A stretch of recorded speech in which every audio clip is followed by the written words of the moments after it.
Chapter 4. A New Life. My life now took a happy turn. I became good friends with Mr. Dick, and my aunt, who called me Trot, grew very fond of me. She decided to seek the advice of a certain Mr. Wickfield, her lawyer, regarding a suitable school for me in Canterbury. I accompanied her to his house. When we arrived, a pale youth of about 15 opened the door to us. He had extremely short red hair, no eyebrows or eyelashes, and was bony and ill-proportioned, with skeleton-like hands. His name was Uriah Heep.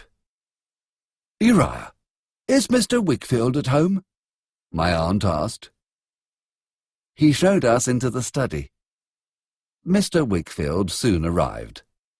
He was an affable gentleman with white hair and a complexion which suggested a little too much port. He was able not only to recommend a school, but to offer me lodgings in his house. Then he introduced me to his daughter, Agnes. She was about my age, with a gentle face and such a calm spirit that I have never forgotten.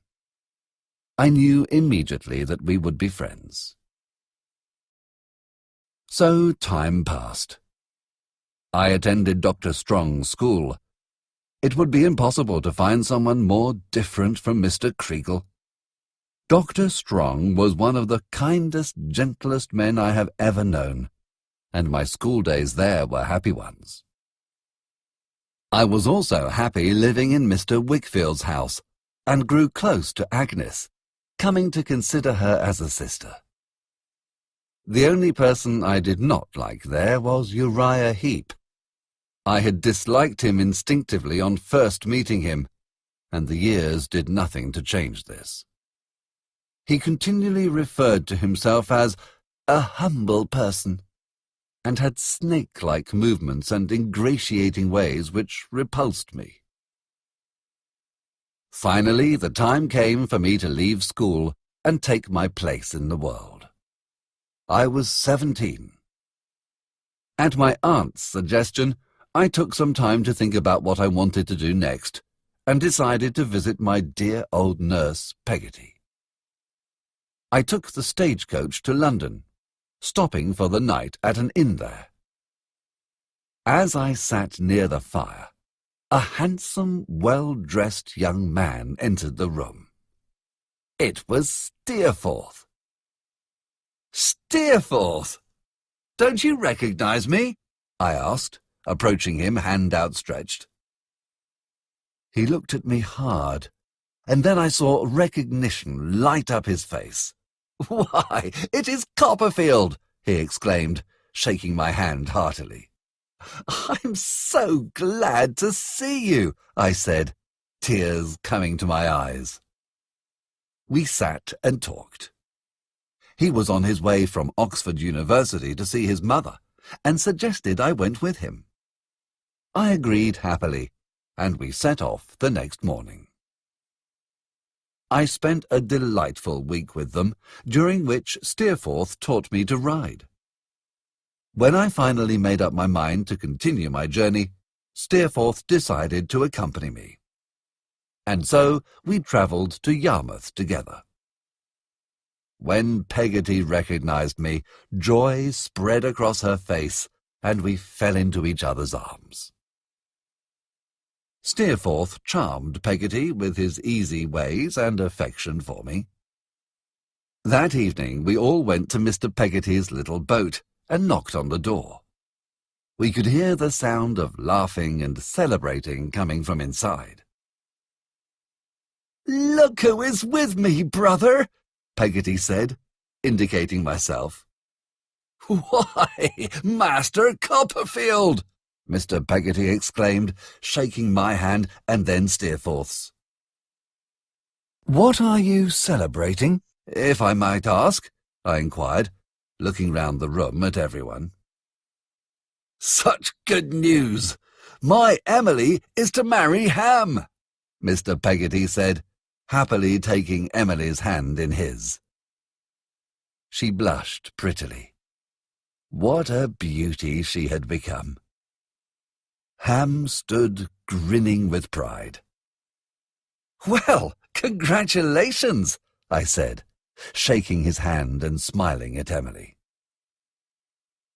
We spent a happy evening. Steerforth entertained everyone with stories of the sea. Emily sat in a corner, but observed and listened to everything. When we left, her blue eyes followed Steerforth. We remained in Yarmouth for a fortnight, although not always together. I enjoyed wandering on my own, and went to visit my childhood home. Sadly, I found the windows closed up and the garden overgrown. Steerforth spent a great deal of time with Mr. Peggotty, sailing. At last, a letter arrived from my aunt, reminding me of my purpose and inviting me to join her in London. It was decided. I would become a proctor.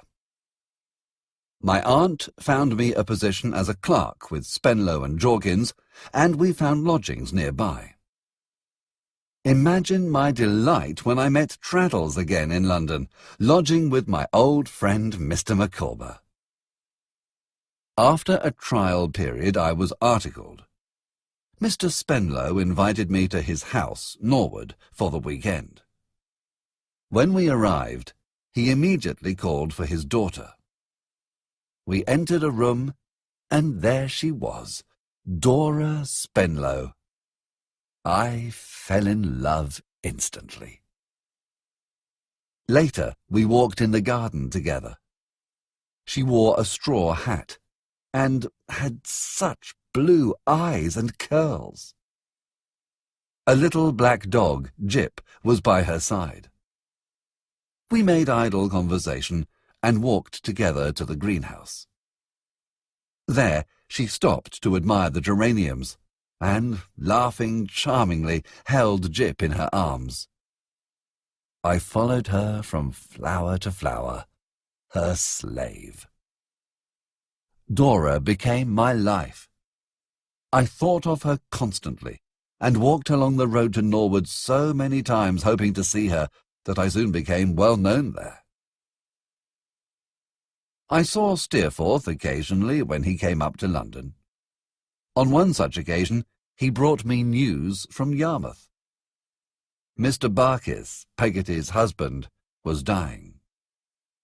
I resolved to go to Peggotty, and obtained permission from Mr. Spenlow.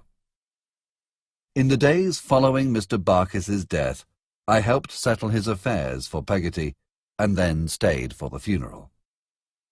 That evening we were all to meet at Mr. Peggotty's house, but Ham and Emily did not arrive. After a while, I went outside and saw Ham there, his head in his hands. "Ham, what is the matter?" I asked. He looked at me with dead eyes.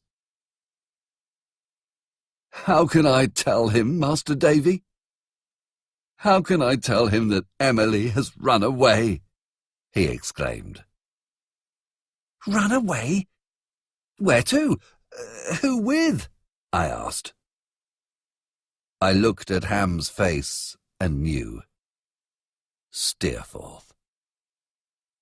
You may well imagine the misery that I witnessed that evening, and the feeling of loss greater than death that fell upon the house.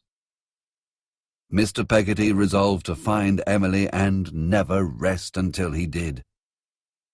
My sadness at the Peggotty's troubles weighed heavily upon me, and was lightened only by an invitation to Dora's birthday party. It was a picnic in the countryside. A young man with red whiskers claimed Dora's attention, and, in a state of jealousy, I flirted with the nearest girl I could find. I was miserable all afternoon. I was planning to leave, when Dora approached with a friend. "Mr. Copperfield, you are unhappy." "Dora, so are you," the wise friend said. Stop this silliness now before it is too late. Without thinking, I took Dora's hand and kissed it, and she let me.